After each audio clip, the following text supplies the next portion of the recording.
हम उनके इनसे वचन सुनेंगे। आप तालियों से दीजिए।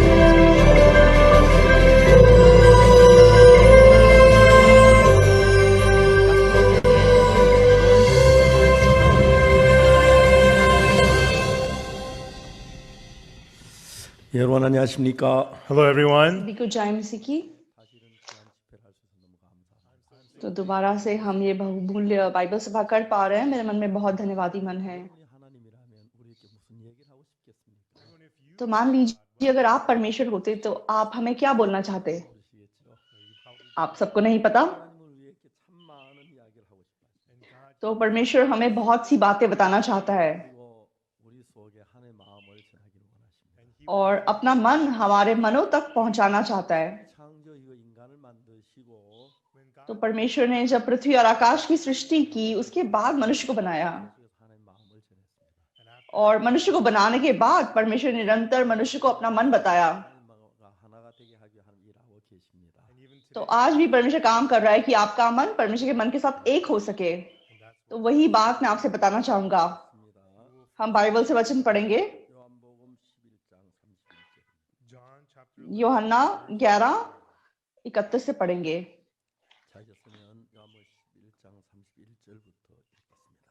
यूहन्ना 11 अगर आपने ढूंढ लिया है तो मैं 31 से पढ़ना शुरू करूंगा।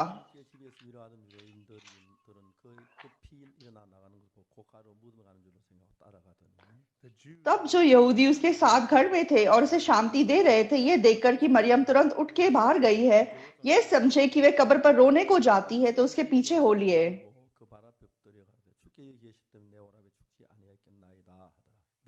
जब मरियम वहां पहुंची जहां यीशु था, तो उसे देखते ही उसके पांव पर गिर पड़ी और कहा, हे प्रभु, यदि तू यहाँ होता तो मेरा भाई ना मरता। जब यीशु ने उसको और उन यहूदियों को जो उसके साथ आए थे रोते हुए देखा, तो आत्मा में बहुत ही उदास और व्याकुल हुआ और कहा, तुमने उसे कहाँ रखा है? उन्होंने उससे कहा, हे प्रभु, चलकर देख ले। यीशु रोया। तब यहूदी कहने लगे, देखो वे उससे कितना प्रेम रखता था।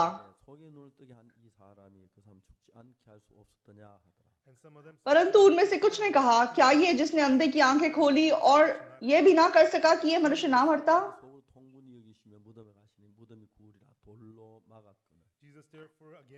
यीशु मन में फिर बहुत ही उदास होकर कब्र पर आया। वह एक गुफा थी और एक पत्थर उस पर रखा था।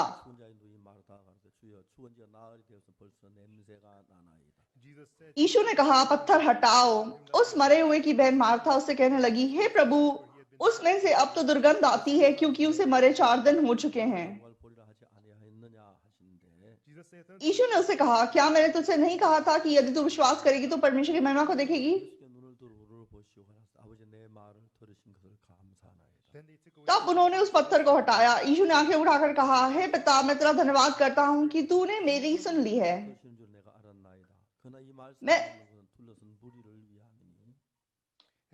मैं जानता था कि तू सदा मेरी सुनता है, परंतु जो भीड़ आसपास खड़ी है उनके कारण मैंने ये कहा, जिससे कि वे विश्वास करें कि तूने मुझे भेजा है।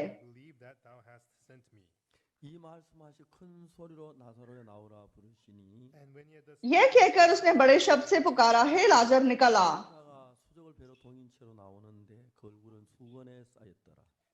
जो मर गया था वह कफन से हाथ पांव बंधे हुए निकल आया और उसका मुंह अंगोछे से लिपटा हुआ था।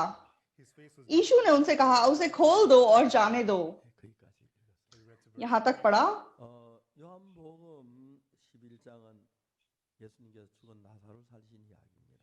यूहन्ना 11 ये कहानी है कि कैसे यीशु मसीह ने मरे हुए लाजर को जिलाया। तो हम अभी कैसे यीशु मसीह ने मरियम और मार्था के भाई लाजर को जिलाया।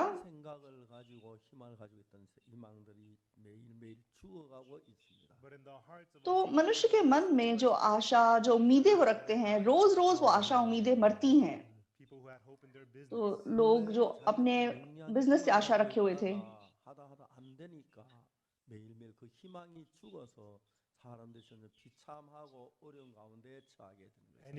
तो लोग जो भी आशा अपने जीवन में रखे हुए होते हैं और जब वो फेल होते हैं और वो काम नहीं हो पाते तो उनकी आशा मर जाती है और वो दुख में गिर जाते हैं।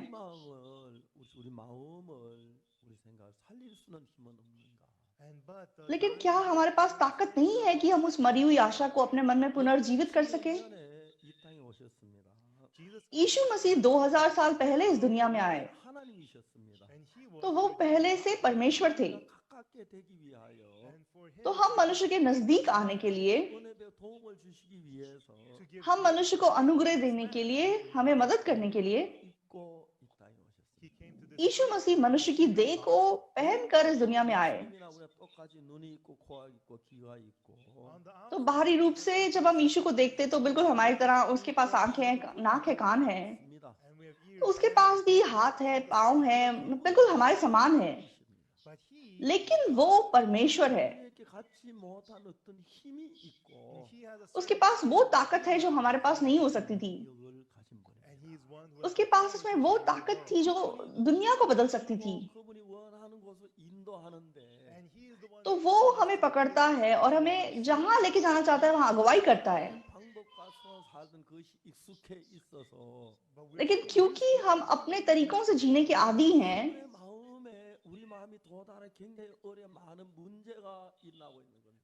तो इसीलिए हमें मतलब बहुत सी समस्याएं महसूस होती है जब हम अपने मन को उसके साथ मिलाना चाहते हैं। तो आप में से आप चाहे कोई भी क्यों ना हो, अगर आप उसके वचन को सुने और उसके वचन को स्वीकार करें, तो आप एक अद्भुत जीवन जीना शुरू कर सकते हैं। तो आज हम यूहन्ना 11 से बात कर रहे हैं। तो यूहन्ना 11 से पहले जब हम यूहन्ना 1 को देखते हैं, तो वचन कहता है कि वे अपने लोगों के पास आए लेकिन उसके लोगों ने उसे नहीं पहचाना। लेकिन जितनों ने उसे पहचाना उतनों को उसने परमेश्वर का पुत्र कहलाने का अधिकार दिया।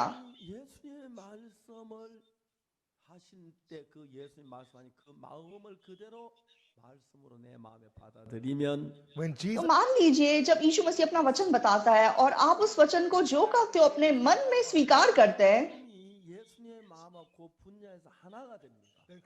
तब आपका मन यीशु मसीह के साथ उस बारे में एक हो जाता है।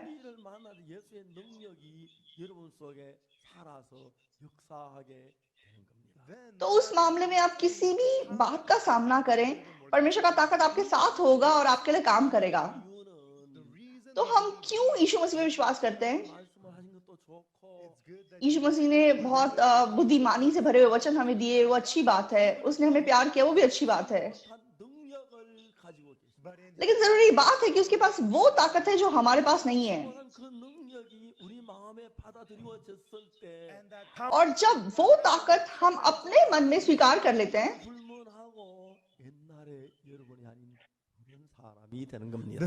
आप चाहे कोई भी क्यों ना हो, आप पुराने मैं नहीं रहते, आप एक नया जन बन जाते हैं।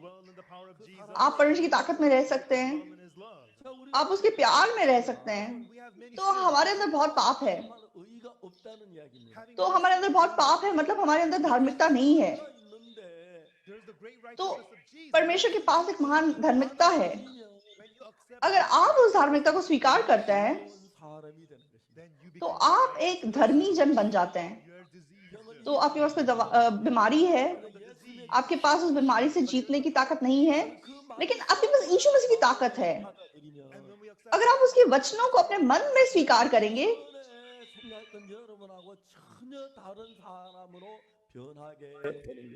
तो आप पहले जैसे कोई भी थे, आप बिल्कुल एक नया जन बन जाएंगे। तो 1962 तक मैं बहुत ही अंधकार से भरा हुआ जीवन जिया था। तो मैं असल में उस समस्या से बाहर निकलना चाहता था। मैं बहुत दुख दर्द में जी रहा था क्योंकि मेरे पास कोई आशा नहीं थी। तो मुझे लगता था कि अगर आज मैं दुखी हूं, लेकिन मान लो 5 साल के बाद, 10 साल के बाद अगर मेरे मन में कोई आशा हो कि मेरा जीवन बदल जाएगा, तो मैं फिर भी मतलब जी सकता था। लेकिन दुख की बात यह है कि मेरे पास कोई आशा नहीं थी, हर जगह दुख था, जो भी मैं कर रहा था मैं हर काम में फेल हुआ था। तो तब मैंने सोचा कि मैं फौज में भर्ती हो जाता हूँ और मैंने वोकेशनल स्कूल के लिए अप्लाई किया। तो अगर आप वहां पे मतलब आपको एडमिशन मिल जाए तो आप सुबह नौकरी पे जाते हैं और 5:30 बजे आपकी छुट्टी हो जाती है। तो मुझे लगता कि अगर मैं वहां काम करूंगा तो मैं रात को पढ़ाई कर सकूंगा, और इस प्रकार की आशा मेरे मन में थी। तो 19 साल की उम्र तक मैं जो भी काम करता था कुछ भी मेरा काम नहीं बन पाता था। तो मुझे बड़ी हैरानी होती थी कि बाकी लोग कुछ करते हैं, उनका काम अच्छे से बन जाता है, लेकिन मैं जो भी करता हूँ सब असफल होता हूँ। क्यों ऐसा है, क्यों ऐसा है? जब मैं करता हूँ तो क्यों नहीं हो पाता? तो फिर वहां वो आर्मी हेडक्वार्टर से मुझे सूचना आई, तो इस दिन को तुम देगू में जो मिलिट्री का अस्पताल है वहां पे तुम अपना फिजिकल चेकअप कराओ। तो तब मैं काफी तंदुरुस्त था, कोई ज्यादा ताकतवर नहीं था, लेकिन फिर भी मैं ठीक ठाक था। तो मैंने कभी ये नहीं सोचा कि मैं फिजिकल टेस्ट में फेल हो जाऊंगा। तो मतलब इंटरनल मेडिसिन और आंखों का डॉक्टर और मतलब ये वो हर डिपार्टमेंट को मैंने पार कर लिया। तो वहां पे एक चेकलिस्ट होती है, तो आप डॉक्टर को दिखाते हैं तो फिर वो साइन कर देता है। तो उसके बाद आप अगले डिपार्टमेंट में जाओगे तो वो भी साइन कर देगा। तो उसके बाद मैं डेंटिस्ट के पास गया। तो जब डेंटिस्ट ने मेरे चेकलिस्ट पे साइन किया तो मुझे लगा कि मेरे पे जो साइन कर रहा है और दूसरों पे जो साइन कर रहा है कुछ अलग है।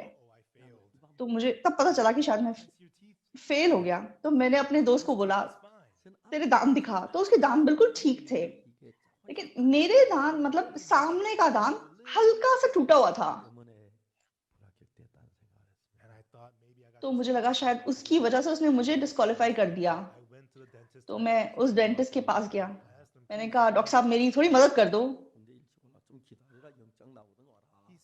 तो डेंटिस्ट बोला कि तुम क्यों इतना मन रखते हो फौज में भर्ती होने का, वैसे भी तो बाद में फौज में जाना ही है। तो मैंने कहा कि नहीं डॉक्टर साहब मेरी परिस्थिति है, मुझे जाना पड़ेगा। तो उसने फिर मुझे क्या बोला, उसने बोला कि तेरी मदद करने के लिए मैं मान ले कि इस्तीफा दे दूं तो भी मैं तेरी मदद नहीं कर सकता। अगर कोई पीछे का दांत होता तो मैं फिर भी देख लेता, बिल्कुल सामने का तेरा दांत टूटा हुआ है, मैं कैसे ऐसे ही तुझे जाने दूं? तो मैंने सोचा कि छोटा सा है, कोई ज्यादा पता नहीं चल रहा, लेकिन इसमें मैं बहुत बहुत निराश हो गया। जो भी मैं कर रहा था नहीं हो पा रहा था, तो मैं बहुत निराशा में गिर गया। तो ये 1962 मई की बात है। तो उसके बाद मई, जून, जुलाई, अगस्त, सितंबर, अक्टूबर, तो मुझे लग रहा था कि मैं एक फिलोसोफर बन गया हूँ। क्यों मेरे जीवन में कुछ भी ठीक से नहीं हो रहा है? मेरा जीवन क्यों ऐसा है? मैं क्यों जी रहा हूँ? मैं कैसे जी रहा हूँ? मैं आगे क्या करूंगा? लेकिन निष्कर्ष के रूप में तो मुझे पता चला कि मैंने अपनी सोच के हिसाब से जो भी किया वो सब फेल हुआ। और जो आखिरी चीज मैंने सोची वो क्या थी, अगर मैं अपनी सोच के हिसाब से अपना जीवन जीऊंगा तो मैं बर्बाद हो जाऊंगा, मुझे अपनी सोच पे विश्वास नहीं करना चाहिए। तो मेरे मन में ये मना है। तो मैं तब भी चर्च जाता था। तो मैं बचपन से बहुत गरीब था, इसलिए मैंने बहुत भूख सही थी। तो कोरिया में युद्ध हुआ था और युद्ध के बाद बहुत परिस्थिति दयनीय थी, ज्यादातर आदमी युद्ध में मर गए थे। तो बहुत से घर ऐसे थे जिनके घर में कोई आदमी नहीं है। तो मेरे स्कूल में मेरी क्लास में 30% बच्चे ऐसे थे जो अनाथ थे, उनके ना तो माँ थे ना पिता थे। तो हम बहुत दुख में, अंधकार में अपना जीवन जी रहे थे। तो तब से खुद पे विश्वास करने का मन बिल्कुल टूट गया। यीशु मसीह ने मुझसे प्यार किया, तो यीशु मसीह सच में मेरे अंदर काम करना चाहता था। तो मेरी सोच, और क्योंकि यीशु मसीह सोच अलग थी, क्योंकि अगर मैं अपनी सोच रखूंगा तो वो जरूर यीशु की सोच से टकराएंगी। तो तब प्रभु सच में मुझे निराशा में नहीं गिरा रहा था, लेकिन वह मेरी सोच को तोड़ने का काम कर रहा था। तो तब सचमुच में मैं भूखा था, इसलिए हम बहुत चोरी करके खाते थे।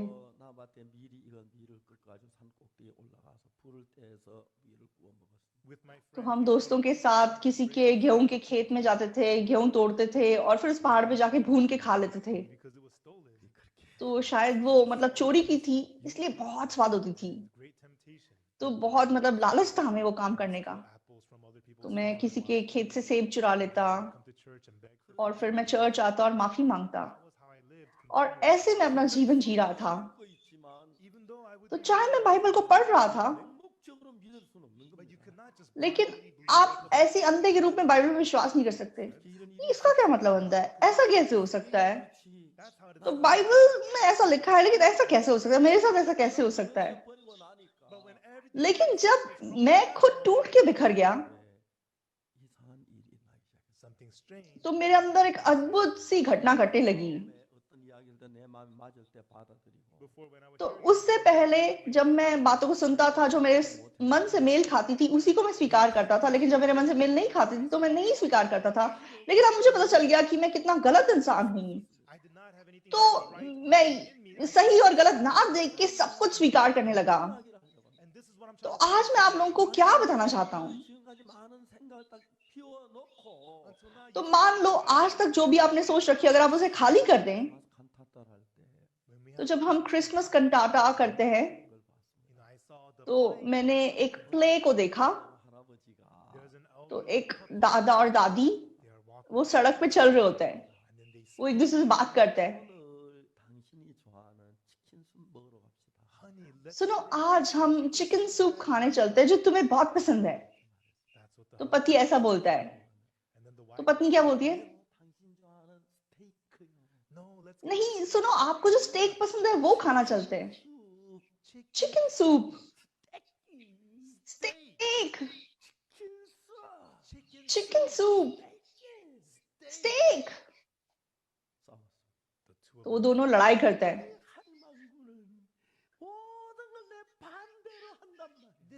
हाँ, ये औरत जो भी मैं बोलता हूँ उसका उल्टा ही बोलती है। तो बहुत मजेदार सी कहानी है। तो ऐसी वो कहानी प्ले में दिखाई देती है। तो मान लो अगर पति बोल रहे कि चिकन सूप खाते हैं, चलो चलते हैं, खाने चलते हैं, तो उतना काफी है। लेकिन मतलब इसीलिए लड़ाइयां होती है पति पत्नी की। तो शायद ऐसा हो या ऐसा ना हो। मान लो आप अगर बाइबल को पढ़ रहे हो, तो जब आपको बाइबल के वचन समझ में नहीं आएंगे और आप उसे स्वीकार नहीं करेंगे,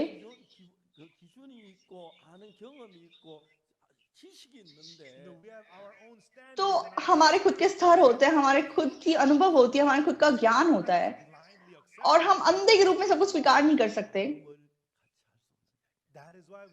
इसीलिए हम यीशु मसीह के साथ अपना मन एक नहीं कर पाते। तो यूहन्ना 11 में ये लाजर मर गया और फिर दोबारा जी उठा। तो इस कहानी के द्वारा परमेश्वर में क्या सिखाना चाहता है? तो परमेश्वर हमें मनुष्य की सोच और परमेश्वर की सोच में अंतर समझाना चाहता है। तो आप चाहे जो कोई भी हो, आपने कोई भी पाप क्यों ना किया हो, आपने कोई भी बुराई क्यों ना की हो, आपने कितना भला बुरा काम किया हो, आप सुंदर हो या बदसूरत हो, तो आप कितने अच्छे हैं या बुरे हैं, उससे कोई नाता ना रखते हुए,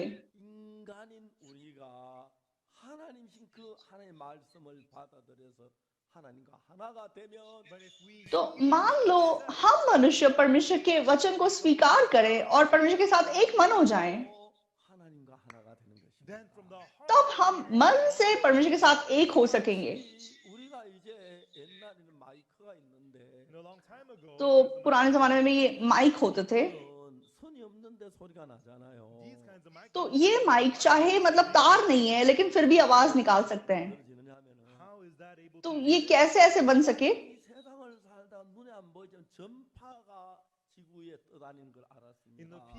तो मनुष्य को पता चला कि चाहे दिखाई नहीं देती लेकिन इलेक्ट्रॉनिक वेव्स हैं जो दुनिया में घूम रही हैं। तो मनुष्य ने इलेक्ट्रॉनिक वेव्स को बनाने की तकनीक को निकाला,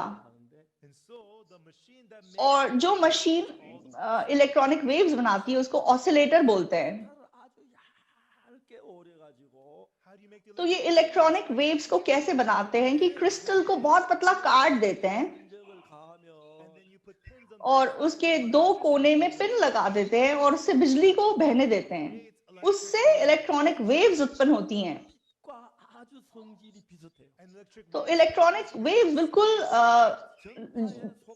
लाइट की तरह होती हैं। तो मतलब लाइट की जो स्पीड है और इलेक्ट्रॉनिक वेव्स की स्पीड बराबर होती है। तो जब इलेक्ट्रिक वेव्स 13 साइकिल को पार करती हैं तो वो वेव्स बन जाती हैं। और इसके अंदर एक ऑसिलेटर है जो कि इलेक्ट्रिकल वेव्स को बनाता है। तो वो माइक्रोफोन जो है वो इलेक्ट्रिक वेव्स बनाएगा। और उसके बाद मनुष्य ने किस चीज का आविष्कार किया? इलेक्ट्रिक वेव्स के ऊपर कैसे आवाज को बिठा दिया जाता है वो मनुष्य ने सीख लिया। मैं डिटेल में नहीं आपको समझा सकता, लेकिन लोगों ने बहुत रिसर्च किया। तो असल में जो मतलब आवाज है वो बहुत कम दूरी तक ही ट्रैवल कर सकती है, लेकिन जो इलेक्ट्रिक वेव्स होती है वो 3000 किलोमीटर की दूरी तक भी बहुत तेज जा सकती हैं। तो जब इलेक्ट्रॉनिक वेव्स के ऊपर आवाज को डाल दिया गया तब आवाज दूर तक पहुंचनी शुरू हो गई। तो इस माइक से आवाज जब ये रिसीव करता है और उसको इलेक्ट्रॉनिक वेव्स पे डाल दिया जाता है, वो एम्पलीफायर तक जाता है और एम्पलीफायर उस आवाज को बढ़ाती है और उसको बड़े रूप से बाहर निकलने देती है। तो पुराने जमाने में लोग बिना तारों के काम करना मतलब अनुभव नहीं कर सकता थे, लेकिन अब वायरलेस हम सब कुछ कर सकते हैं बिल्कुल उसी तरीके से। तो एक ही इलेक्ट्रॉनिक वेव्स है, आप उससे फोन बना सकते हैं, आप उसके ऊपर लाइट बना के आप मतलब मूवी बना सकते हैं। इस प्रकार आजकल लोग करते हैं। तो जरूरी बात यहाँ पे क्या है? तो परमेश्वर को अपना मन हमारे अंदर डालने के लिए, तो वो मतलब अपना हवन बना के हमारे मुंह के अंदर डाल के हाँ ले लो, ऐसा नहीं करता है। तो परमेश्वर अपना मन इस वचन के द्वारा हमारे कानों में सुनाई देने देता है। तो हम अपने कानों से बहुत सारी इंफॉर्मेशन को पाते हैं और वो हमारे दिमाग में जाता है और हम मतलब न्याय करते हैं, क्या सही है गलत है, और जो गलत है हम उसे बोलते हैं बाहर निकल जा। तो इसलिए जब हम यीशु मसीह के वचन को स्वीकार करें तो जो हमारे स्तर पे मेल खाता है उसको स्वीकार करना आसान है, लेकिन जो हमारे स्तर पे मेल नहीं खाता उसे स्वीकार करना बहुत मुश्किल है। तो अगर हम अपने आत्मिक जीवन में इस छोटी समस्या को सुलझा लें तो आत्मिक जीवन बहुत आसान हो जाएगा।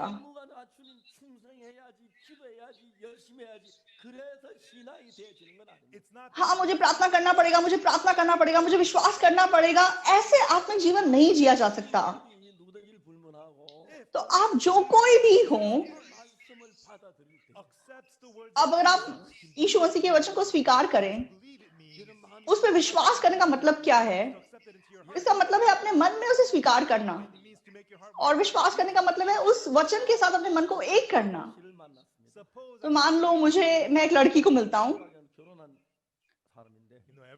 तो अभी मैं कुंवारा नहीं हूँ, मेरी शादी हो गई है, मैं दादाजी हूँ, मेरे 4 पोते पोतियां हैं और एक बेटा एक बेटी है। तो मान लो कि मैं कुंवारा लड़का होता और मैं एक लड़की को मिलता हूँ और वो लड़की बहुत सुंदर है, प्यारी है, मैं उसके प्यार में गिर जाता हूँ, हाँ मैं तुमसे शादी करना चाहता हूँ। तो वो लड़की ये बात सुनती है, तो अगर वो लड़की मुझे पसंद करेगी तो क्या जवाब देगी? हाँ जी ओक्सू, मैं तुम्हें भी पसंद करती हूँ, हम शादी करते हैं। तो इसका मतलब मन एक है। सही है। लेकिन मान लो वो मुझे कहती निकल जाओ यहाँ से, दफा हो जाओ, मेरे पास बहुत अच्छा दूसरा एक बॉयफ्रेंड है, तुम यहाँ से चले जाओ, दूर हो जाओ, तो इसका मतलब अलग मन है। समझ रहे हैं? बहुत सिंपल सी बात है। तो बाइबल का कोई भी वचन है, अगर आपका मन उसके साथ एक हो जाता है, तो जब वो लड़की मुझे पसंद करने का मन रखती है और जब वो मुझे स्वीकार करती है या फिर वो मेरा इनकार कर देती है, दो चीजें बहुत अलग चीजें हैं। तो अगर वो मुझे स्वीकार करती है तो फिर क्या होगा? मैं और वो एक मन हो जाएंगे। लेकिन अगर वो मुझे स्वीकार नहीं करेगी तो मैं और वो अलग मन होंगे। तो सुनो, आज हम वो चिकन सूप खाते हैं जो तुम्हें पसंद है। नहीं, जो तुम्हें पसंद है स्टेक, वो खाते हैं। Chicken soup, steak. तो लड़ाई हो जाती है।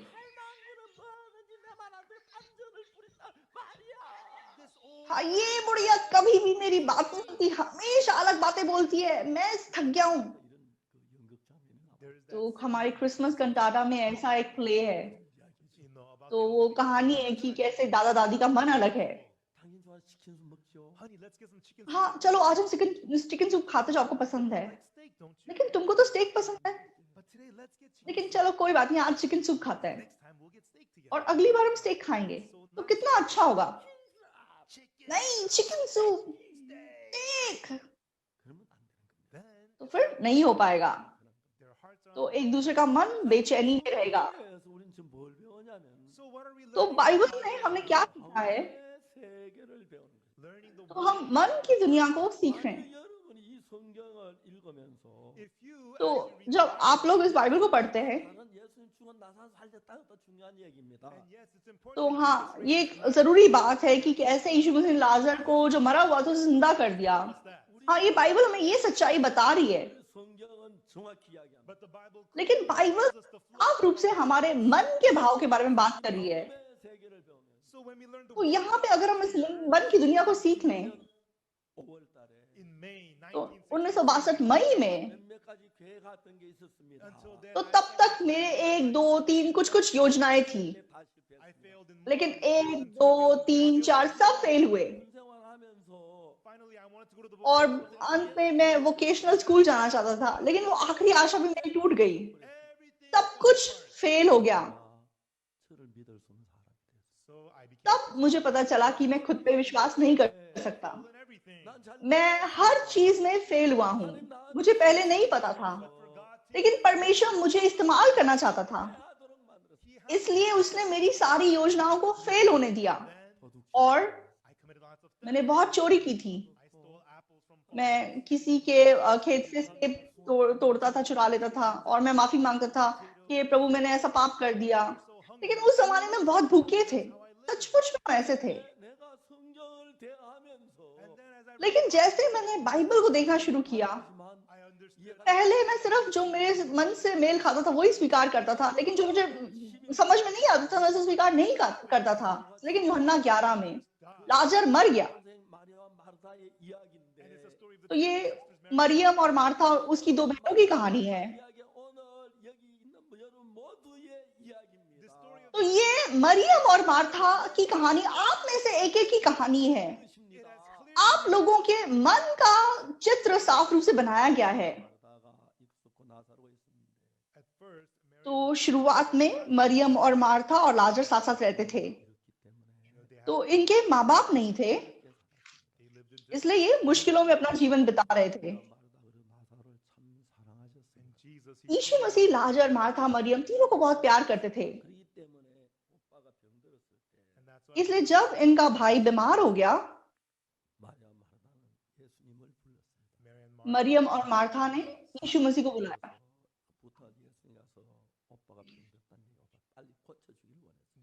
मतलब उन्होंने किसी के हाथों संदेश भेजा कि यीशु मसीह को बता दो कि हमारा भाई बीमार है, उसे जल्दी आके ठीक कर दे। और क्योंकि यीशु ने बहुत बीमारों को ठीक किया था, मरियम और मार्था को लगता था कि यीशु मसीह आएगा और उनके भाई को चंगा कर देगा। लेकिन जिसको उन्होंने भेजा था वो वापस आ गया। तो उन्होंने बोला कि तुम अकेले क्यों आए, यीशु को क्यों साथ में लेके आए? हाँ, यीशु ने बताया है ये बीमारी मृत्यु की नहीं, यीशु ने बोला कि मृत्यु की बीमारी नहीं है, ये परमेश्वर की महिमा के लिए है। अच्छा, इसलिए यीशु नहीं आया? हाँ, नहीं आया। हाँ, तो फिर हमारा भाई नहीं मरेगा। लेकिन भाई की हालत और गंभीर होती गई। हमें तो लगता है कि मर जाएगा, बिल्कुल ऐसा लग रहा है कि मर जाएगा। यीशु से जल्दी क्यों नहीं आ रहे हैं? तो आएंगे तो हमारा भाई ठीक हो जाएगा, बच जाएगा। लेकिन यीशु आ ही नहीं रहा है, अगर वो मर गया तो क्या होगा? और उसका भाई लाजर मर गया।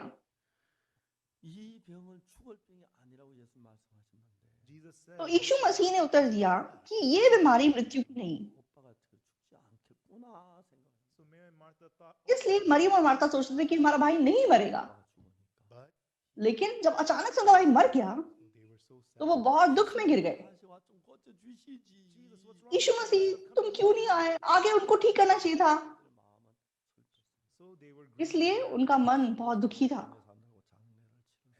और वो मतलब सब पड़ोसियों के साथ मिलकर उसका अंतिम संस्कार कर रहे थे और उन्होंने उसको दफना दिया। और 4 दिन के बाद यीशु मसीह आ गया। तो आज मतलब हम मरियम और मार्था के बीच की बातचीत को देखते हैं, तो हम साथ साथ उसके बारे में सोच के देखते हैं।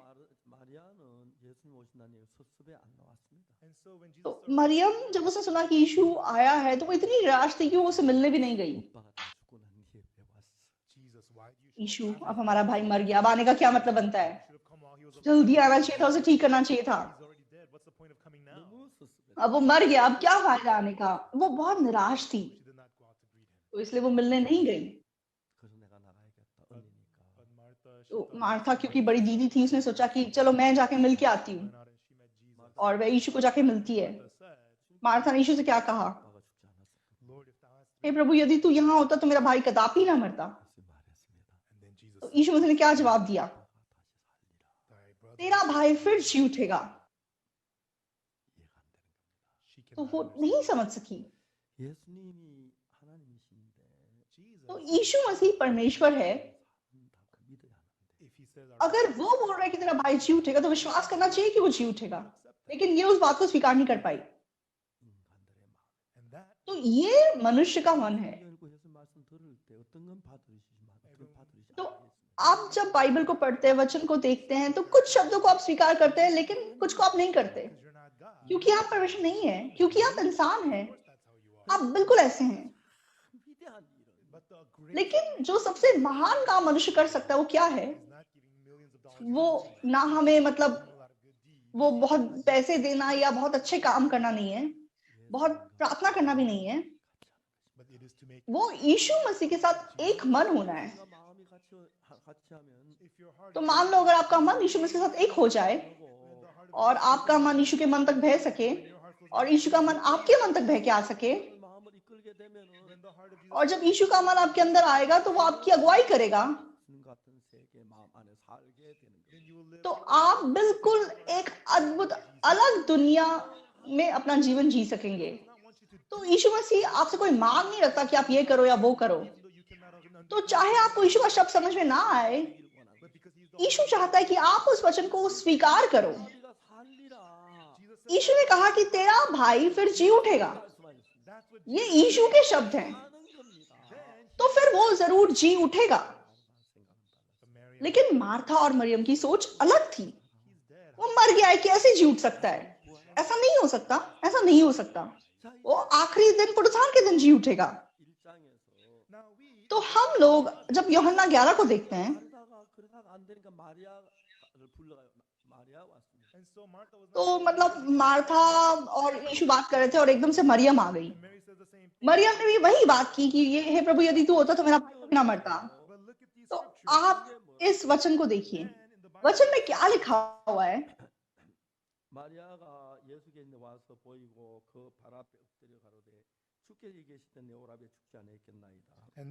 32 में लिखा है, जब मरियम वहां पहुंची जहां यीशु था तो उसे देखते ही उसके पांव पर गिर पड़ी और कहा, हे प्रभु, यदि तू यहाँ होता तो मेरा भाई ना मरता। 33। तब जब यीशु ने उसको और उन यहूदियों को जो उसके साथ आए थे रोते हुए देखा तो आत्मा में बहुत ही उदास और व्याकुल हुआ। तो मरियम और मार्था और यहूदी लोग ये सब रो रहे हैं। तो यीशु मसीह ने उनसे कहा कि तेरा भाई फिर जी उठेगा। तो यहाँ क्यों यीशु मसीह उदास और व्याकुल हुआ? क्यों? क्योंकि उनमें से कोई भी ऐसा नहीं था जो इस बात पे विश्वास करे कि तुम्हारा भाई फिर जी उठेगा। यीशु ने कहा कि तेरा भाई फिर जी उठेगा। हाँ, सच में? सच में हमारा भाई जी उठेगा? सच में? सच में? धन्यवाद, धन्यवाद यीशु। उनको ऐसे रिएक्ट करना चाहिए था, लेकिन वो उस बात को स्वीकार नहीं कर रहे हैं। क्यों? उनकी नजरों में, उनके स्तर में, मतलब अब भाई मर गया है, 4 दिन हो गए, अभी तक दुर्गंध आ रही है, कैसे जी उठ सकता है? तो इसलिए वो यीशु के शब्दों को स्वीकार नहीं कर पा रहे हैं,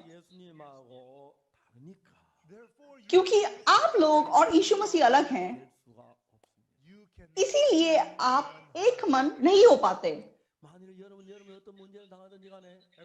तो मान लो आप जिंदगी में किसी भी समस्या का सामना कर रहे हैं, आप इस बाइबल को पढ़ते हैं और प्रभु के एक वचन को स्वीकार करते हैं, तो आप और यीशु एक मन हो जाते हैं। तो जब आप एक मन हो जाते हो तो यीशु का मन आपके मन में बह के आता है, और चाहे आपके मन में मेरा भाई मर चुका है, लेकिन यीशु के मन में वो भाई फिर से जी उठेगा। तो अगर वो मन आपके मन में आ जाए तो मार्था और मरियम के मन में कैसा मन उत्पन्न होगा? हाँ, हमारा भाई जी उठेगा। तब मजबूती से परमेश्वर आपके मन में काम कर सकता है। हमारी नजरों में भाई मर चुका है, अब 4 दिन हो गए, दुर्गंध आ रही है, कैसे हो सकता है? लेकिन समस्या क्या है? तो हम प्रार्थना करते हैं, संडे को चर्च जाते हैं, बाइबल पढ़ते हैं, मतलब व्यवस्था का पालन करने की कोशिश करते हैं, आप सब कुछ करते हैं,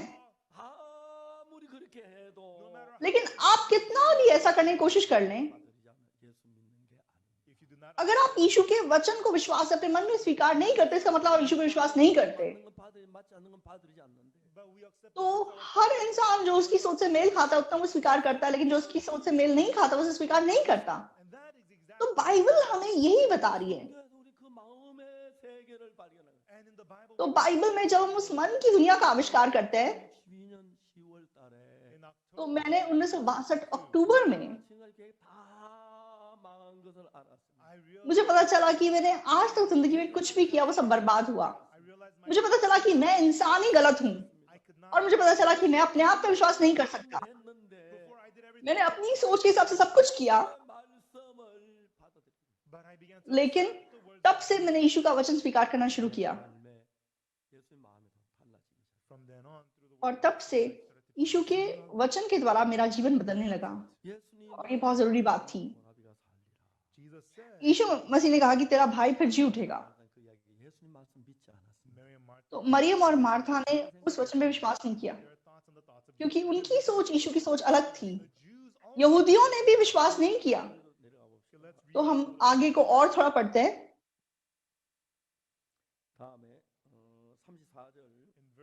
34 और कहा, तुमने उसे कहाँ रखा है? उन्होंने उसे कहा, हे प्रभु, चलकर देख ले। 35 यीशु रोया, तो प्रभु बहुत दुखी हुआ, वह आंसू बहाने लगा। क्यों? क्योंकि यीशु के शब्दों को कोई भी यहाँ पे स्वीकार नहीं कर रहा, ना मरियम, ना मार्था, ना यहूदी लोग, ना यीशु के चेले। मरियम, यीशु ने बोला है कि जी उठेगा, इसका मतलब जी उठेगा। तुम विश्वास करो यीशु की बात पे, यीशु मसीह उसको जिंदा कर सकता है। तो मतलब चेलों को बीच में ऐसे काम करना चाहिए था। लेकिन हम आगे 37 देखते हैं, वो क्या बोलते हैं।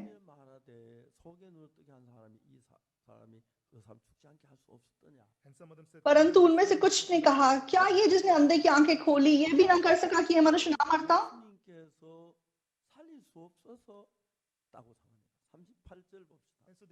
और वो सोचते हैं कि यीशु मतलब नहीं उसको जिला सकता। 38 देखते हैं, यीशु मन में फिर बहुत ही उदास होकर कब्र पर आया। वह एक गुफा थी और एक पत्थर उस पर रखा था। 39 देखेंगे, यीशु ने कहा, पत्थर हटाओ। तो यीशु ने बोला कि जिस पत्थर को गुफा के सामने रखा है उसे हटा दो। तब मार्था क्या बोलने लगी, हे प्रभु, उसमें से अब तो दुर्गंध आती है क्योंकि उसे मरे 4 दिन हो चुके हैं। वो मर चुका है, अब दुर्गंध आ रही है, वो सड़ रहा है, अब कुछ नहीं हो सकता, अब बेकार है। अब आप पत्थर हटाओगे तो बुरी बदबू आएगी। अब यहीं पे रुक जाते हैं।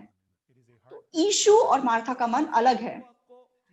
यीशु मसीह लाजर को जिंदा करने के लिए आया है और उसे जिंदा करने के लिए उसने बोला कि पत्थर हटाओ। लेकिन यहाँ सब लोग बोल रहे हैं नहीं, नहीं हो सकता, वो मरा हुआ है। और यहाँ पे क्या लिखा है, 40, यीशु ने उससे कहा, क्या मैंने तुझसे नहीं कहा था कि यदि तू विश्वास करेगी तो परमेश्वर की महिमा को देखेगी?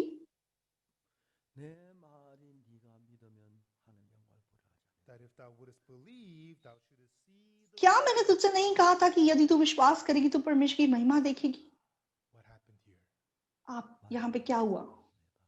तो मार्था और मरियम सोच के देखते हैं, हाँ सही बात है। उसके बाद वो पत्थर को हटा देते हैं।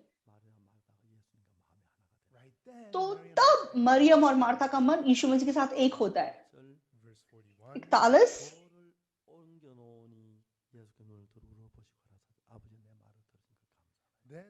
तब उन्होंने उस पत्थर को हटाया। यीशु ने आंखें उठाकर कहा, हे पिता, मैं तेरा धन्यवाद करता हूं कि तूने मेरी सुन ली है।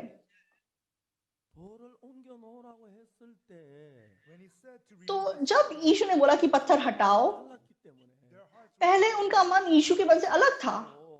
हाँ, वो मर चुका है, अब दुर्गंध आ रही है, अब खोलने का क्या फायदा है, खोलना अच्छी बात नहीं है। वो इस प्रकार का मन रखे हुए थे कि यीशु की बात का इनकार कर रहे थे। लेकिन यीशु ने कहा, क्या मैंने तुझसे नहीं कहा था कि यदि तू विश्वास करेगी तो परमेश्वर की महिमा को देखेगी? जब यीशु ने ये बोला, तब उन्होंने पत्थर को हटा दिया। तो इस पॉइंट पे मरियम और मार्था ने मन बदला और उन्होंने कहा कि पत्थर हटा दो, और पत्थर हटा दिया गया। तो उस पॉइंट पे उनका मन यीशु मसीह के साथ एक हो गया। यीशु मसीह ने क्या कहा? अगला वचन देखेंगे, 42, 41 से देखते हैं। तब उन्होंने उस पत्थर को हटाया। यीशु ने आंखें उठाकर कहा, हे पिता, मैं तेरा धन्यवाद करता हूं कि तूने मेरी सुन ली है।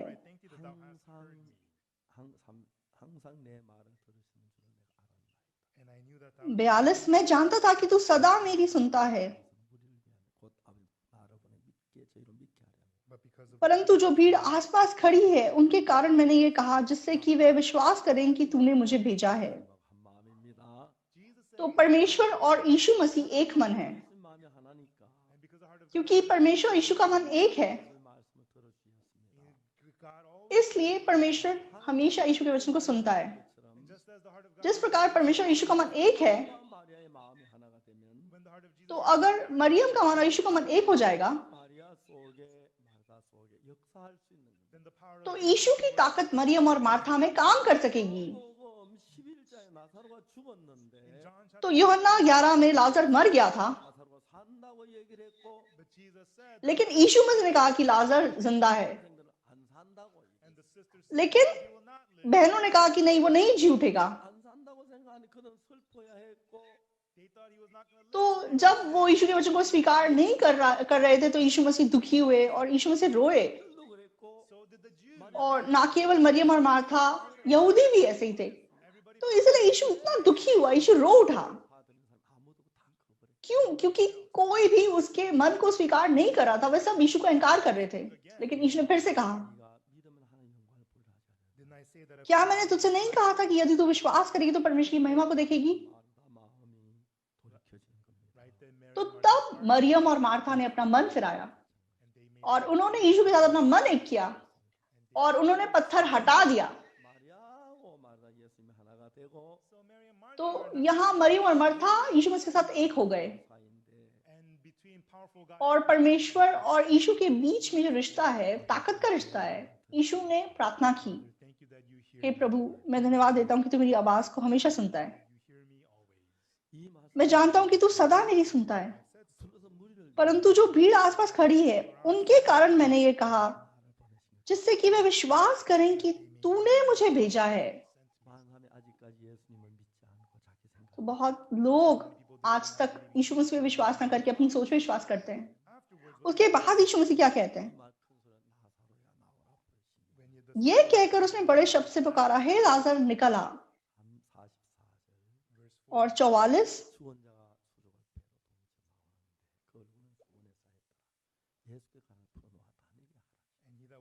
जो मर गया था वह कफन से हाथ पांव बांधे हुए निकल आया और उसका मुंह अंगोछे से लिपटा हुआ था। यीशु ने उनसे कहा, उसे खोल दो और जाने दो।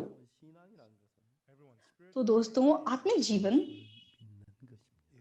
यीशु मसीह पे विश्वास करना है, हमें कुछ करना नहीं है, यीशु मसीह पे विश्वास करना है।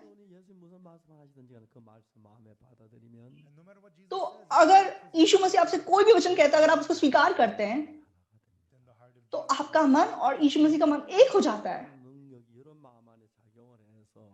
और जो यीशु मसीह की ताकत है वो आपके मनों में काम करती है। तो आपके अंदर भी वही ताकत उत्पन्न हो सकती है। तो जैसे मैंने अपना आत्मिक जीवन जिया, तो यीशु मसीह ने मेरे लिए बहुत कुछ किया है और तब मैंने यीशु मसीह के साथ अपना मन एक किया था। मैं साफ साफ यीशु को अपने अंदर काम करते हुए देख सका। तो बहुत सी ऐसी बातें हैं, बहुत से ऐसे उदाहरण हैं। तो 1987 की बात है। तो तब मेरे पेट में कैंसर मतलब अल्सर था और मैं बहुत पीड़ा में था और मेरा अल्सर इतना खराब था कि मैं कुछ खा नहीं पाता था। तो बिल्कुल पतली सी पानी जैसी खिचड़ी भी मैं खाता तो भी मुझे डायरिया होता।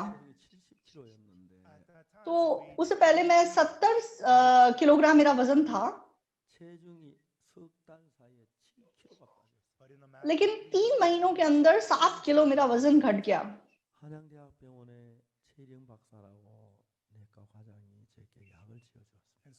तो हान्यांग अस्पताल का जेयोंग करके एक पास्टर था, वो मुझे एक डॉक्टर था, वो मुझे दवाई दे रहा था। तो उन्होंने मुझसे कहा, पास्टर जी, आपका पेट एक गीले कागज की तरह पतला हो गया है, अगर आप कुछ गलत करेंगे तो आपका पेट फट जाएगा और अगर आपका पेट फट गया तो आप 24 घंटे के अंदर मर जाएंगे, तो आपको ध्यान रखना है। तो इसलिए मैंने बहुत ध्यान रखा, मैं लगभग कुछ नहीं खाता था। और मेरी जो बाइबल सभाएं होती हैं वो 6 महीने 1 साल से पहले ही मतलब नियुक्त होती हैं और मुझे इधर उधर जाना पड़ता है, लेकिन मैं खाना नहीं खा पाता था, इसलिए मुझे बहुत मुश्किल लगता था।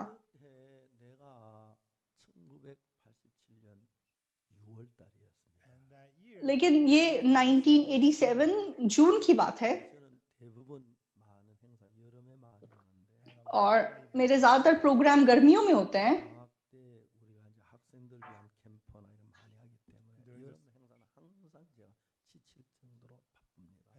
और जब गर्मियों की छुट्टियां पड़ती हैं तो स्टूडेंट्स के लिए हम बहुत प्रोग्राम करते हैं, इसलिए गर्मियों में इतने काम हम करते हैं कि मैं बहुत थक जाता हूँ। तो एक दिन मैंने सुबह परमेश्वर के सामने प्रार्थना की,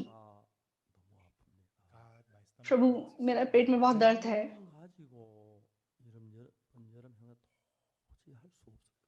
प्रभु, ऐसी शारीरिक हालत के साथ मैं सारे गर्मियों के प्रोग्राम नहीं कर पाऊंगा। प्रभु, मैं आशा करता हूँ आप मेरे पेट को ठीक कर दें। तो मैंने प्रार्थना की तो मुझे एकदम से बाइबल का एक वचन याद आया। तो मरकुस 11 का 24 वचन, तो मैं अच्छे से इस वचन को जानता था।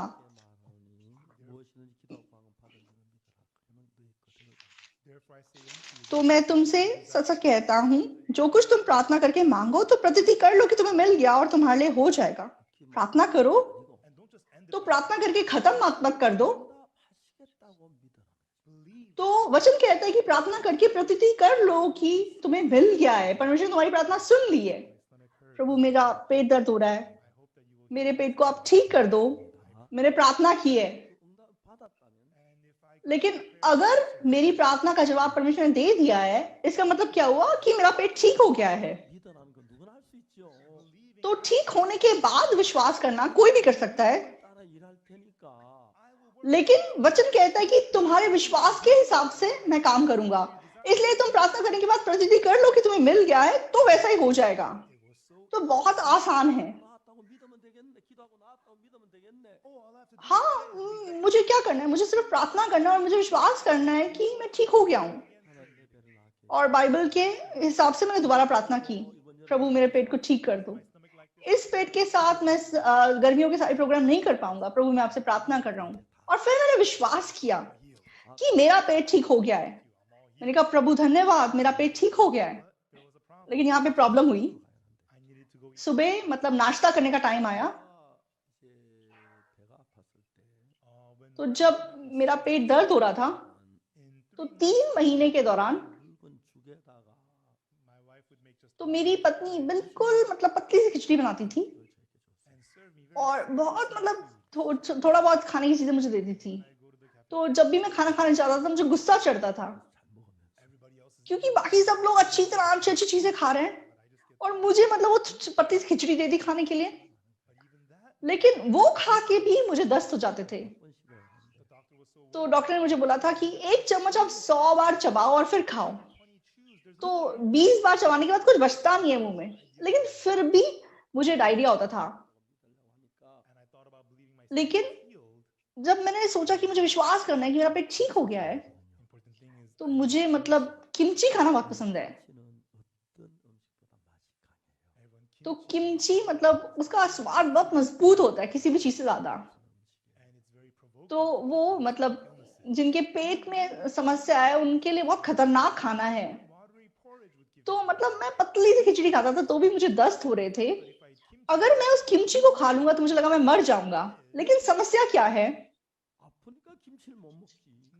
तो मैं क्यों किमची नहीं खा रहा हूँ, क्योंकि मेरे पेट में दर्द है। तो अगर मेरा पेट ठीक हो जाएगा तो मैं जरूर किमची खाऊंगा।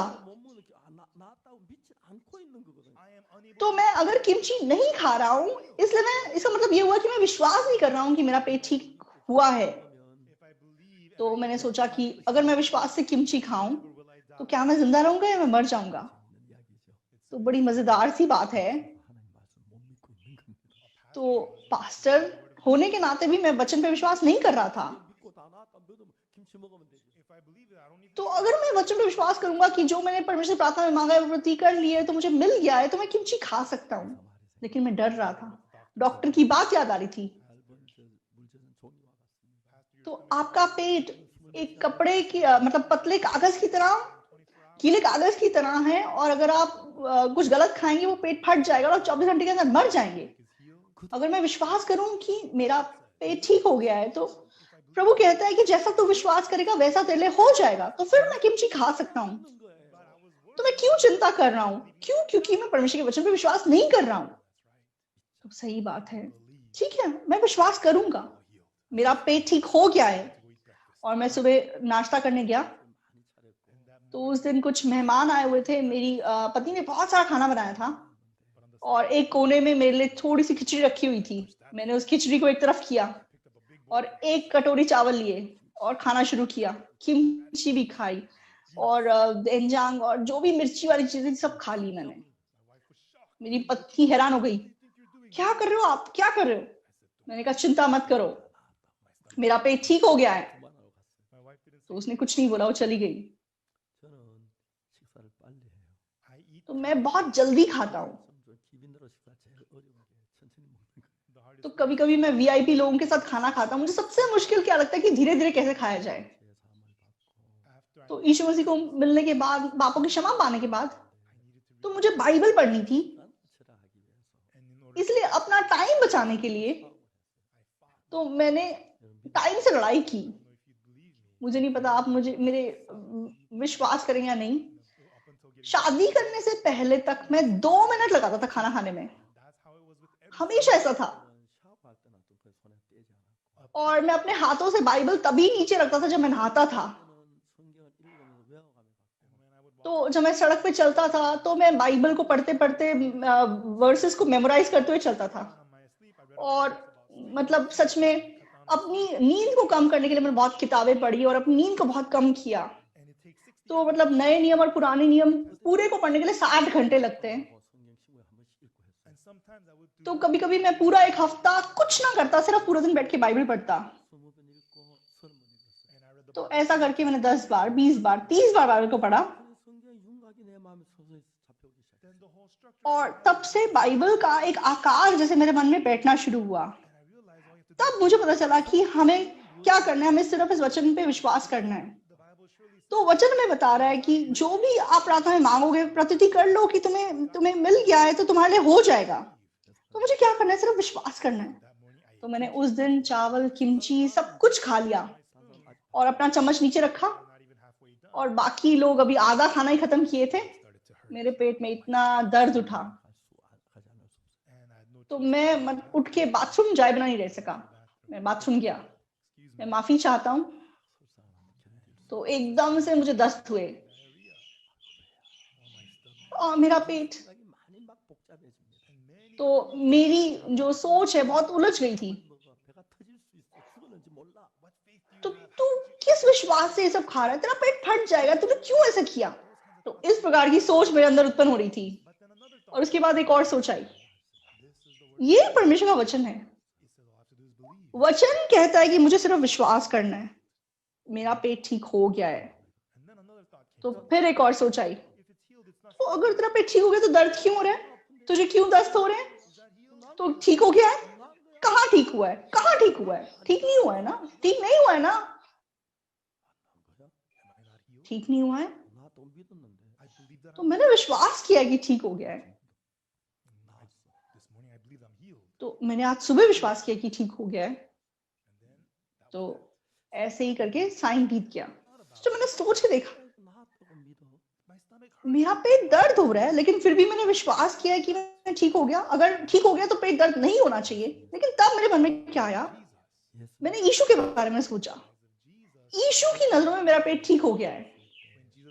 तो यीशु मसीह जब याइरो के घर गया, याइरो की बेटी मरी हुई थी, सब लोग रो रहे थे, लेकिन यीशु ने क्या बोला, तुम मत रो, वो मरी नहीं है, वो सो रही है।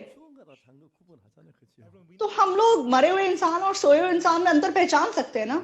जब कोई सो रहा होता है तो उसकी पल्स होती है, उसका दिल धड़कता है, उसका सांस चल रहा होता है। लेकिन जब कोई मर जाता है, उसकी धड़कन रुक जाती है, उसका सांस बंद हो जाता है, उसकी पल्स बंद हो जाती है और शरीर ठंडा हो जाता है, सख्त हो जाता है। लेकिन यीशु ने बोला कि वो सो रही है,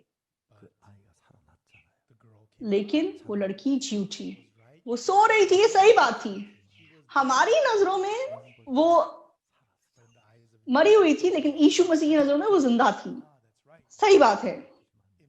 मेरी नजरों में मेरा पेट दर्द हो रहा है, लेकिन यीशु मसीह की नजरों में मैं ठीक हूं, मैं चंगा हो गया हूं, मेरा पेट ठीक हो गया है, मैं ठीक हो गया हूं, मेरा पेट ठीक हो गया है।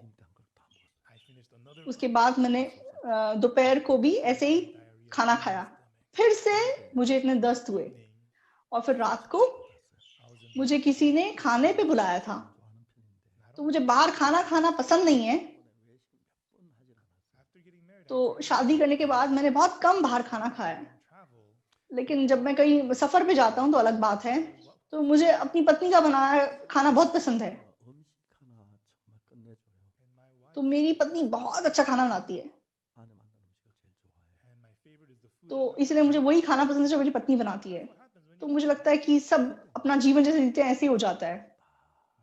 लेकिन मैंने विश्वास किया कि मेरा पेट ठीक हो गया। मैंने विश्वास किया। तो उस शाम मुझे एक होटल में बुलाया गया था। तो उस जमाने में सोल में हयात होटल का बुफे सबसे अच्छा होता था। तो मैं जैसे रेस्टोरेंट में गया, मुझे लगा कि मेरा पेट तो दर्द हो रहा है, लेकिन मैं थोड़ा बहुत खा के ऐसे ही छोड़ दूंगा। लेकिन मैंने कहा नहीं, मेरा पेट तो ठीक हो गया है। तो उस दिन मैंने 5 प्लेट भर के खाना खाया, इतना खाना खाया, लेकिन मुझे दस्त नहीं हुए। फिर उसके बाद मैंने अपनी गाड़ी चलाई और घर आ गया और सो गया। अगले दिन सुबह जब मैं उठा, 24 घंटे के अंदर मेरा पेट स्पष्ट रूप से ठीक हो गया। तो जब मेरा पेट मतलब खराब था, तो मैं कुछ खा नहीं पाता था, मतलब मैदा नहीं खा पाता था और मैं बहुत परेशान था। तो खास करके मैं खट्टी चीजें नहीं खा पाता था, लेकिन अब मैं सब कुछ खा सकता हूँ। 1987 से लेके अब तक मेरा पेट बहुत तंदुरुस्त है। मैंने सिर्फ एक वचन पे विश्वास किया। तो आप लोग, तो आपको समझ में आए और आप विश्वास करें, वो असल में खुद पे विश्वास करना है।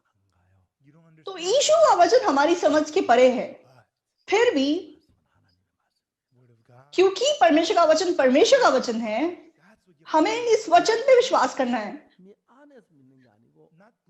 अपनी समझ के दायरे के अंदर नहीं, अपनी समझ के दायरे के बाहर निकल के जब हम विश्वास करेंगे, तब आपका मन परमेश्वर की दुनिया में प्रवेश कर सकेगा।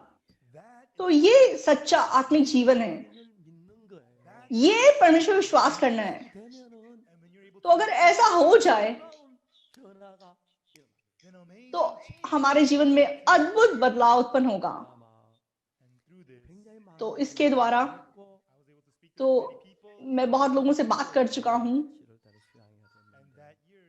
और उस दिन जुलाई में हमारी रिट्रीट हुई। रिट्रीट के पहले दिन मैंने अपनी गवाही बांटी कैसे मेरा पेट ठीक हुआ। तो वहां बहुत लोग इकट्ठा थे, लेकिन उस जगह पे 200 लोगों ने अपनी गवाही बांटी कि उनकी बीमारी ठीक हो गई। तो जैसे मैंने इस वचन को बहुत लोगों के साथ बांटा, बहुत लोगों को मैंने ठीक होते हुए देखा। तो आपकी सोच से कुछ मेल खाता है और आप उस वचन को स्वीकार करते हैं। तो ये यीशु पे विश्वास करना, ये अपने खुद पे विश्वास करना है। लेकिन यीशु पे विश्वास करना, तो चाहे आपकी मन से अलग हो, लेकिन यीशु पे विश्वास करना, यीशु पे विश्वास करना है। तो बहुत सारे लोग जैसे अपनी आत्मिक जीवन की समस्याओं के बारे में बताते हैं, तो मैं उनको पाप के विषय में बताता हूँ। तो मैंने बहुत बार ये बताया है। तो 2012 में मैं गाना के प्रेसिडेंट जॉन अटामिल से मिला। तो वह बहुत ही सिंसियरली चर्च जाने वाले व्यक्ति थे। जब मैं उनसे मिला, तो उनकी तबीयत इतनी खराब थी कि वह एक कुर्सी पर से लेटे हुए थे। तो तब मैं गाना कैंप के लिए गया था और उनकी पत्नी से मिला, और उनकी पत्नी ने मुझसे गुजारिश की, इसलिए मैं प्रेसिडेंट के पैलेस में गया और प्रेसिडेंट से मिला। तो तब मैं हमारे क्वायर की 2 बहनों को साथ लेके गया था और उनको मैंने बोला कि तुम प्रेसिडेंट साहब के लिए गाना गाओ। तो कभी कभी जब मैं प्रेसिडेंट लोगों को मिलता हूँ, तो हमारी क्वायर साथ जाती है और वो प्रेसिडेंट के लिए गीत गाती है। तो उस दिन ये 2 बहनों ने गाना की भाषा में गीत गाया। तो प्रेसिडेंट ऐसे लेटे हुए थे और मतलब जब ये बहनें गा रही थी, तो वो साथ साथ गाने लगे और फिर गाना खत्म हुआ। तो फिर प्रेसिडेंट साहब और मैं आमने सामने बैठ गए और वैसे लेटे हुए थे। तो वो क्या बोल रहे थे, तो काफी समय से मेरे जो पर्सनल डॉक्टर है वो मेरा इलाज कर रहे हैं। तो जॉन अटामिल्स प्रेसिडेंट और मेरी उम्र एक समान है। तो वो भी 1944 में पैदा हुए थे। और वो मुझे क्या बता रहे थे, उन्होंने बताया कि मेरी बीमारी मतलब ज्यादा खराब होती जा रही है, मेरी हालत बिगड़ती जा रही है।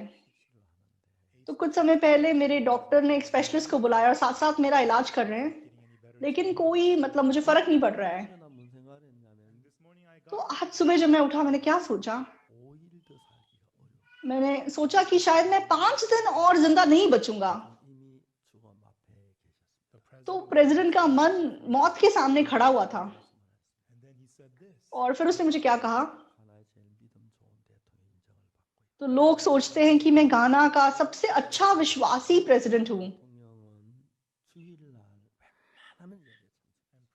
तो जॉन आटा मिल्स ऐसे प्रेसिडेंट थे कि हर संडे वो चर्च जरूर जाते थे और गाना के लोगों ने बहुत पसंद करते थे। लेकिन जब प्रेसिडेंट साहब जैसे मौत के सामने खड़े थे, तो तब उनके मन में क्या आया, अगर मैं मर गया तो मुझे परमेश्वर के सामने खड़ा होना है, लेकिन मैंने भी पाप किए हैं, तो उन पापों की क्षमा मैंने स्पष्ट रूप से नहीं पाई है, तो क्या मैं सच में स्वर्ग जा पाऊंगा? तो उस वजह से वो चिंता कर रहे थे और मुझे बताने लगे।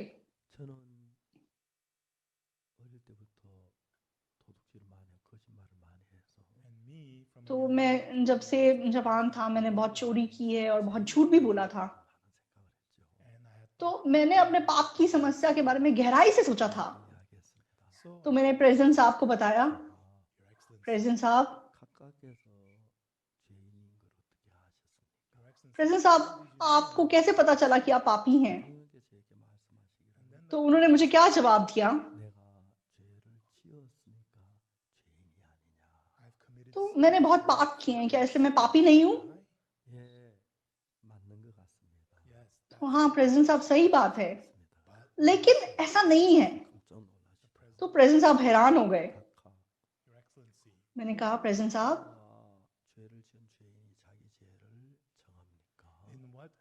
तो किसी भी देश में क्या ऐसा होता है कि जब कोई गलत काम करता है, कोई पाप करता है, वो अपनी सजा खुद तय करता है? तो कोई अपराधी ऐसा नहीं होता बोलता है हाँ मैंने पाप किया इसलिए मैं 3 साल जेल जाके आऊंगा। तो पाप का न्याय जज करता है।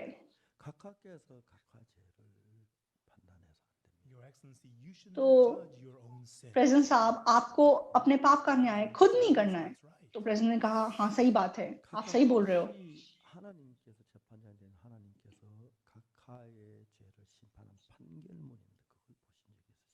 तो मैंने कहा कि प्रेसिडेंट साहब, परमेश्वर जो हमारा न्यायाधीश है, उसने आपके पाप का न्याय कैसे किया है, वो आपने कभी देखा है? तो प्रेसिडेंट हैरान हो गए, मेरा न्याय? हाँ, नहीं मैंने नहीं देखा है। कहाँ पे है? आप देखना चाहते हैं? हाँ, वो बाइबल में है। तो ठीक है, मैं देखना चाहता हूँ। तो मैंने क्या बोला, मैंने कहा, मैंने बाइबल को खोला, तो मैंने रोमियो 3 का 23 खोला।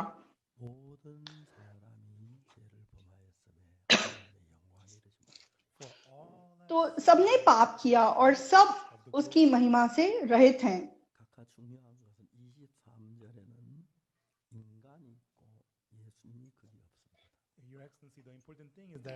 तो प्रेसिडेंट साहब, मैं आपको बताना चाहता हूं कि 23 में मनुष्य है लेकिन यीशु मसीह नहीं है। तो पाप हम खुद नहीं धो सकते, यीशु मसीह से धो सकता है। तो 23 को जब हम देखते हैं, उसके हिसाब से हम पापी हैं, इसलिए हम परमेश्वर की महिमा से रहित हैं। लेकिन प्रेसिडेंट साहब, आप 24 वचन देखिए। तो 24 में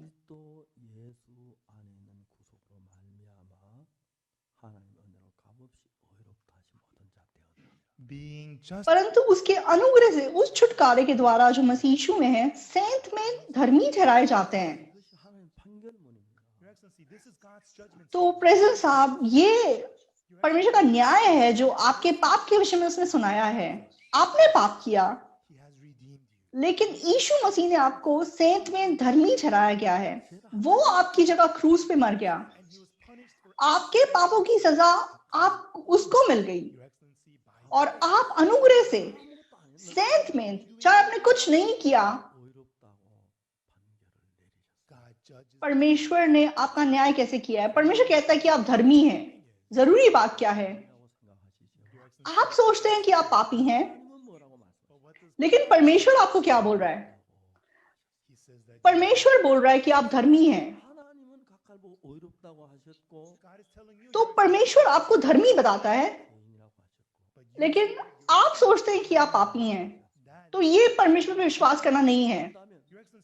अगर आप परमेश्वर पे विश्वास करते हैं, परमेश्वर अगर आपको धर्मी कह रहा है, तो आपको भी मानना है कि आप धर्मी हैं।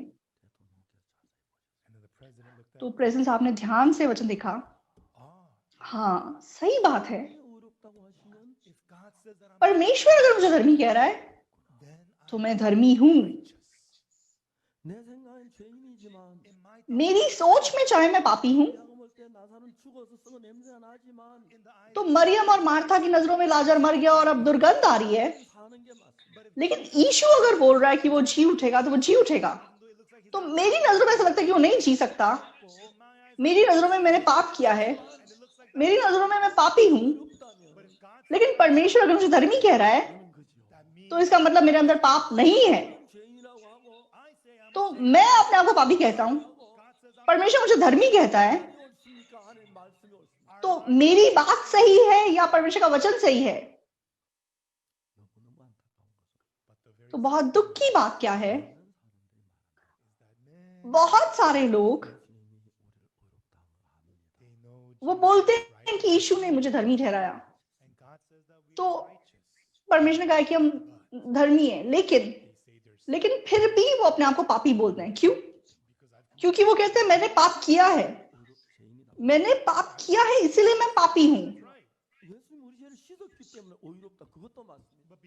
लेकिन यीशु मसीह ने क्योंकि हमारे पापों को धो दिया, इसलिए हम धर्मी हैं। ये भी सही है। हाँ, मैंने पाप किया, मैं पापी हूं, लेकिन यीशु मेरे पापों के लिए क्रूस पे मर गया। उसने मेरे पापों की कीमत चुका दी, इसलिए उसने मुझे धर्मी ठहराया है। लेकिन आज बहुत सारे लोग, तो परमेश्वर कहता है कि यीशु मसीह के लोगों के द्वारा हम धर्मी ठहराए गए, लेकिन फिर भी वो अपने आप को पापी कहते हैं। तो कौन सही है? तो प्रेसिडेंट साहब हैरान हो गए। तो मैंने कहा प्रेसिडेंट साहब, मैं बाइबल में एक और जगह आपको दिखाता हूं। रोमियो की किताब, रोमियो 4,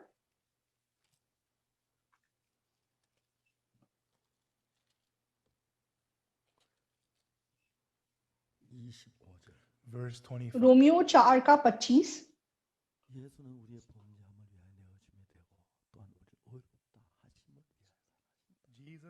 वह हमारे अपराधों के लिए पकड़वाया गया और हमारे धर्मी ठहरने के लिए जलाया भी गया।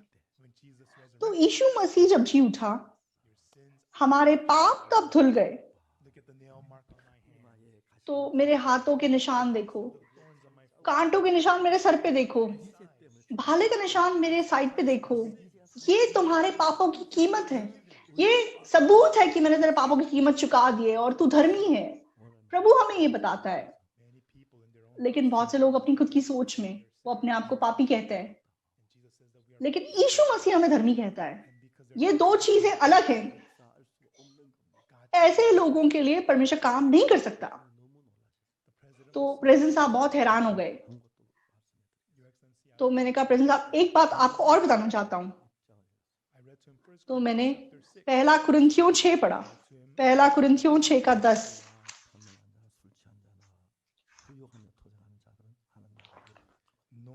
ना चोर, ना लोभी, ना पियक्कड़, ना गाली देने वाले, ना अंधेर करने वाले परमेश्वर के राज के वारिस होंगे। तो ऐसे लोग स्वर्ग नहीं जा सकते, वो पापी हैं। लेकिन 11 में क्या लिखा हुआ है? और तुम में से कितने ऐसे ही थे, परंतु तुम प्रभु यीशु मसीह के नाम से और हमारे परमेश्वर की आत्मा से तुमने चाहे ऐसे पाप किए, लेकिन तुम धोए गए, पवित्र हुए और धर्मी ठहरे। परमेश्वर क्या कहता है? हाँ, तुमने ऐसे से पाप किए, लेकिन तुम धोए गए हो यीशु मसीह के लहू से, तुम पवित्र किए गए हो, तुम धर्मी ठहरे गए हो। तो क्या तो भी तुम पापी हो? तो तुम क्या फिर भी पापी हो? आप जवाब दीजिए। तो आप परमेश्वर के वचन पे विश्वास नहीं करेंगे और अपनी सोच पे विश्वास करेंगे। तो मान लो यीशु मसीह क्रूस पे चढ़ गया और मर गया, और तो भी अगर हम पापी हैं, तो इसका मतलब ये हुआ कि यीशु मसीह क्रूस पे फेल हुआ। लेकिन ऐसा नहीं है। आपके पापों को उसने बर्फ की तरह सफेद साफ कर दिया है। यीशु पे विश्वास करना, इस सच्चाई पे विश्वास करना है। अपनी सोच को फेंक दीजिए। तो आपने चोरी की हो, व्यभिचार किया हो, खून किया हो, आपके पापों की सारी कीमत क्रूस पे चुका दी गई है।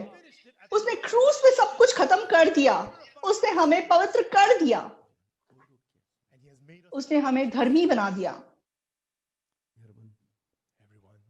तो दोस्तों, आप बाइबल के वचन पे विश्वास करेंगे या अपनी सोच पे विश्वास करेंगे? हमारी सोच में हमें लगता है कि हम पापी हैं। हाँ, मैंने पाप किया, मैं पापी हूं। लेकिन परमेश्वर मेरा न्यायाधीश है। वो कहते हैं कि तूने पाप किया, लेकिन तेरे पाप धुल गए, तू पवित्र हो गया, तू सिद्ध हो गया। तो यीशु मसीह के लहू के द्वारा आप विश्वास करते हैं? विश्वास करते हैं? हाँ, विश्वास करते हैं। क्या आप पापी हैं? अगर आप पापी हैं, इसका मतलब यीशु मसीह ने क्रूस पे हमारे पाप नहीं धोए हैं। तो उसने हमारे पापों के लिए अपने क्रूस पे जान दे दी, और अगर हमारे पाप नहीं धुले, इसका मतलब क्रूस पे फेल हुआ। तो बहुत लोग शैतान से धोखा खा के ऐसा सोचते हैं, लेकिन ऐसा नहीं है। हमारे पाप धुल गए हैं, क्षमा कर दिए गए हैं। बाइबल हमें ऐसा बताती है।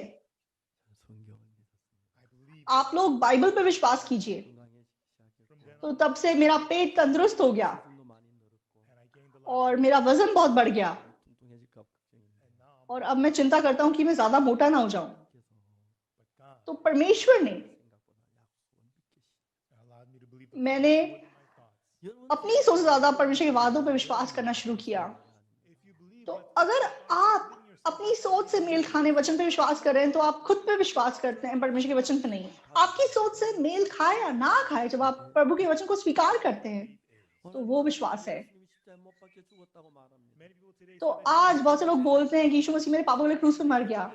हाँ, हमारे पाप धुल गए, लेकिन फिर भी वो अपने आप को पापी मानते हैं। क्यों ऐसा है? चाहे मेरे पाप धुल गए, लेकिन हमने पाप किया। तो मैं हंसने लगा। तो अब जो तुम पाप करोगे, क्या उसको पाप परमेश्वर क्षमा नहीं किया? अगर नहीं किया हो तो फिर क्षमा का क्या मतलब हुआ?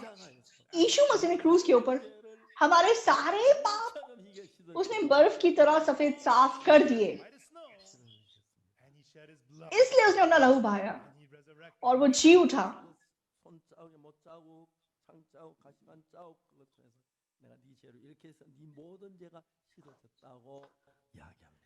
तो जी उठने के बाद वे अपने हाथों पे कीलों के निशान, कांटों के निशान और भाले के निशान को दिखाते हुए बोलता है कि ऐसे करके मैंने तेरे पापों की कीमत चुकाई है।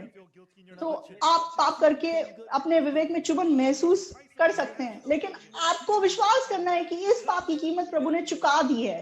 वो यीशु मसीह में विश्वास करना है। अगर आप ऐसे विश्वास करेंगे, तो आपका मन और यीशु मसीह का मन एक होगा। तो उस दिन से परमेश्वर ने मेरे अंदर बहुत काम किए, और आज तक मैं ऐसे वचनों का प्रचार कर रहा हूँ। प्यारे सब दोस्तों, यीशु मसीह आपसे प्यार करता है। वो ऐसी फॉर्मेलिटी के लिए नहीं मरा, ऐसी स्पष्ट तरीके से नहीं मरा। तो उसने एक मिट्टी का दाना तक नहीं छोड़ा। हर पाप को उसने बर्फ की तरह सफेद साफ कर दिया। उसने पूरी तरीके से आपको शुद्ध कर दिया। आप पापी नहीं, आप धर्मी हैं। आपको पवित्र कर दिया गया, आपको साफ कर दिया। बाइबल हमें बता रही है। आमीन। आप लोग खुद पे विश्वास मत कीजिए, शैतान से धोखा मत खाइए, वचन पे विश्वास कीजिए। तो गाना के जो प्रेजेंट साहब थे उन्होंने मुझसे क्या कहा, तो उनके चेहरे पे एकदम मुझे शांति नजर आई। हाँ, मैं साफ कर दिया गया हूँ, मैं धुल गया हूँ, मैं पवित्र हूँ, मैं धर्मी हूँ यीशु मसीह के द्वारा। तो वो बहुत बहुत खुश थे। तो हमने बहुत समय साथ बिताया और कुछ समय बीतने के बाद तो प्रेसिडेंट ने बोला कि मैं आराम करना चाहता हूँ। तो मैंने कहा ठीक है, आप आराम कीजिए। और उन्होंने अपनी पत्नी को बुलाया और उसके बाद डॉक्टर आके उनको चेक करने लगा और हम लोग IVF सेंटर पे लौट के आ गए और अपना प्रोग्राम मतलब हमारा चलता रहा। और 4 घंटे के बाद फोन आया। तो प्रेसिडेंट की पत्नी ने मुझे फोन किया। तो बहुत ही शांति से उसने मुझे बताया, बहुत चुपचाप से बताया कि प्रेसिडेंट साहब अनंत काल का जीवन पाने के लिए अभी अभी प्रभु ने उन्हें बुला लिया है, वो गुजर गए हैं। तो मुझसे मिलने के 4 घंटे के बाद, तो पापों की क्षमा पाके 4 घंटे के बाद वो गुजर गए। मैंने बहुत परमेश्वर को धन्यवाद दिया। काना के प्रेसिडेंट जॉन अटा मिल्स को उद्धार देने के लिए परमेश्वर ने मुझे भेजा। और 1 साल के बाद मैं फिर गाना गया। तो उसी समय पे हमारा कैंप था।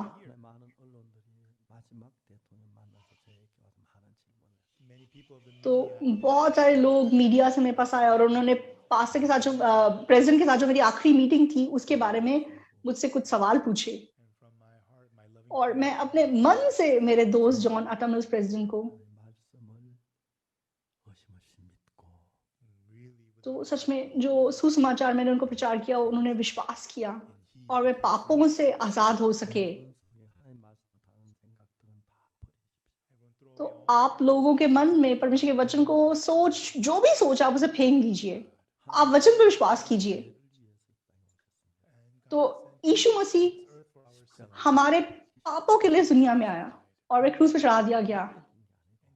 तो उसने सच में हमारे पापों को बाकी नहीं छोड़ा। उसने हमारे पापों को सिद्ध रूप से, साफ रूप से, बर्फ की तरह सफेद साफ धो दिया। तो शैतान क्या कहता है, तुम्हारे अंदर पाप है, तुमने अबॉर्शन किया, तुमने झूठ बोला, तुमने चोरी की, तुमने बुराई की, तुम दुष्ट हो, तुम पापी हो। आप धोखा मत खाइए। परमेश्वर जो हमारा न्यायाधीश है उसने हमें धर्मी कहा है। परमेश्वर कभी भी पापी को धर्मी नहीं बोल सकता। हम पापी थे, लेकिन क्योंकि उसने हमारे सारे पाप को धो दिया इसलिए उसने हमें धर्मी कहा है। तो हमारे पापी होते हुए वो ऐसे हमें धर्मी नहीं बोल सकता। हम पापी थे, लेकिन यीशु मसीह के लहू ने उसने हमारे पापों की सब कीमत को चुका दिया। चाहे कोई पाप क्यों ना हो, कोई पाप को उसने पीछे नहीं छोड़ा। उसने सब पाप को साफ धो दिया। आप आमीन कह सकते हैं? आप एक बार आमीन बोलिए। आमीन। तो आप विश्वास करते? आमीन।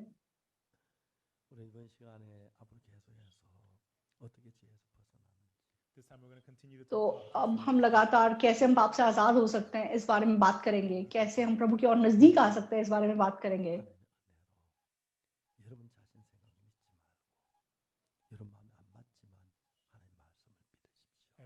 तो दोस्तों, परमेश्वर के अनुग्रह से आप अपनी सोच पर विश्वास मत कीजिए। चाहे आपकी सोच से मेल ना खाए, आप परमेश्वर के वचनों को स्वीकार कीजिए।